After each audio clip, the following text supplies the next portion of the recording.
Magandang gabi sa inyong lahat, mga taga-subaybay ng Pinoy Mystery Horror. Ako si Tito Val at narito na naman tayo para sa isa namang kwento ng kababalaghan.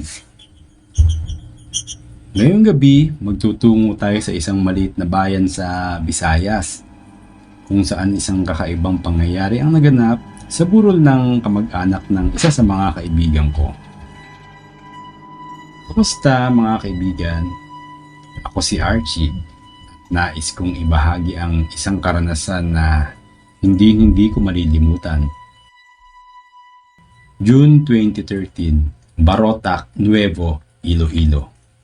Isang gabi ng Hunyo, bumalik ako sa Barotac, Nuevo para sa burol ng tiyuhin ng kaibigan ko. Siya ang nagsilbing gabay ko noong una akong naglakbay sa lugar ng aking lola. Hindi siya lehitimong taga roon, pero parang tour guide na rin siya. Dahil sa kanya, nakilala ko ang mga matatandang doon na nagpapaalala sa aking maong lola. Pagdating ko sa burol, naramdaman ko agad ang bigat ng kalungkutan sa paligid. Sa maliit na kapilya, naroon ang kabaong ng tiyuhin ng kaibigan ko. Napapaligiran ng mga bulaklak at kandila. Lahat ay tahimik na nagluluksa.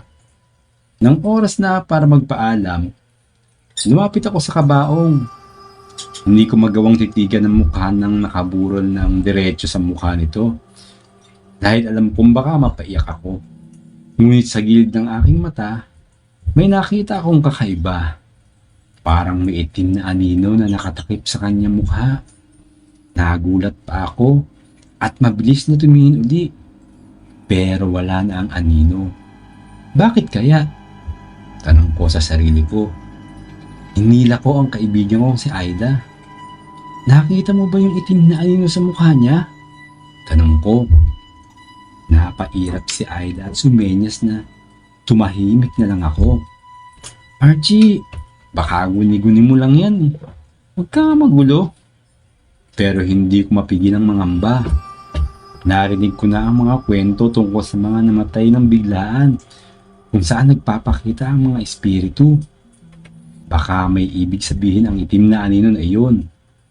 Maya-maya pa, napansin kong parang nag-iba ang ihip ng hangin sa loob ng kapilya. Mas malamig at may kakaibang presensya na hindi ko maipaliwanag. Habang nag-uusap kami ng mga kaibigan ko, bigla akong napalingon sa kabaong. Muli, nakita ko ang itim na anino sa mukha ng tiyuhin ng kaibigan ko. Pero this time, parang kumikilos ito. Parang may humihinga sa ilalim. Archie, okay ka lang? Tanong ni Mike, isa sa mga kabarkada ko. Pare, may kakaiba akong nakikita. Sagot ko habang itinuturo ang kabaong. Biglang gumalaw ang apoy ng kandila at umihip ang hangin ng malakas. Sapat para patayin ang ilan sa mga kandila. Napatingin kaming lahat sa kabaong. At doon namin narinig ang mahina at pabulong na boses. Ayoko pang umalis. Natulala kami. Ang kaibigan kong si Laila ay nagsimulang magdasal ng malakas. Mama Mary, tulungan mo kami. Bulong ni Laila habang kumakabog ang dibdib namin sa takot. Pero hindi ko pa rin matanggal sa isip ko ang itim na anino. Lumapit ako sa kabaong. Nanginig man at tinignan uli ang mukha ng nakaburol, doon ko napansin na parang may bakas ng mga daliri sa loob ng kabaong. Parang may humawak mula sa loob nito. Naku, baka siya yun. Baka may gusto siyang iparating, sabi ni Laila. Bilang isang tao na mahilig sa kababalaghan, hindi ko mapigilang magtanong, ano kaya ang dahilan bakit nagpaparamdam siya? Sa gitna ng aming takot, naramdaman kong kailangan naming alamin ang dahilan ng pagpapakita ng itim na anino. Lumapit kami sa isang matanda na nandun sa burol. Sabi ng mga matanda, kapag may itim na anino na nagpakita sa mukha ng patay, ibig sabihin may nais siyang iparating. O may bagay na hindi pa siya tapos dito sa mundo? Paliwanag pa nito. Baka naman gusto lang niya magpaalam ng maayos, dagdag pa nito. Subukan niyo siyang kausapin. Nilapitan namin ang altar sa kapilya at muling lumapit sa kabaong. Tito, kung may nais po kayong sabihin, nandito kami. Bulong ko habang nag-aantay ng sagot.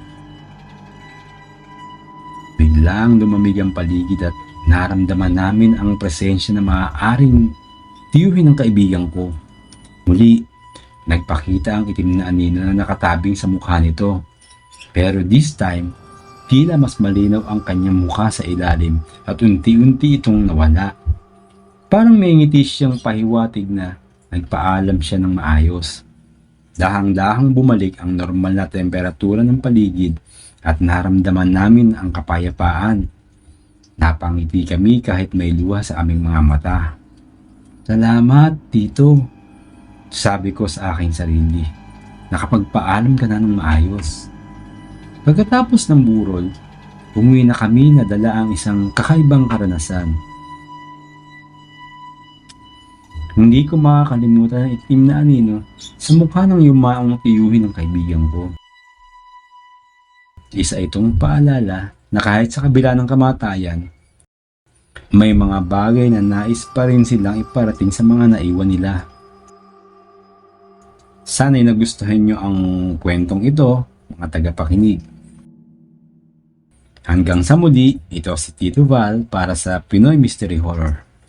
Matulog kayo na mahimbing at lagi ninyong tandaan, maraming bagay sa mundong ito ang hindi natin kayang ipaliwanag. Paalam at magandang gabi sa inyong lahat.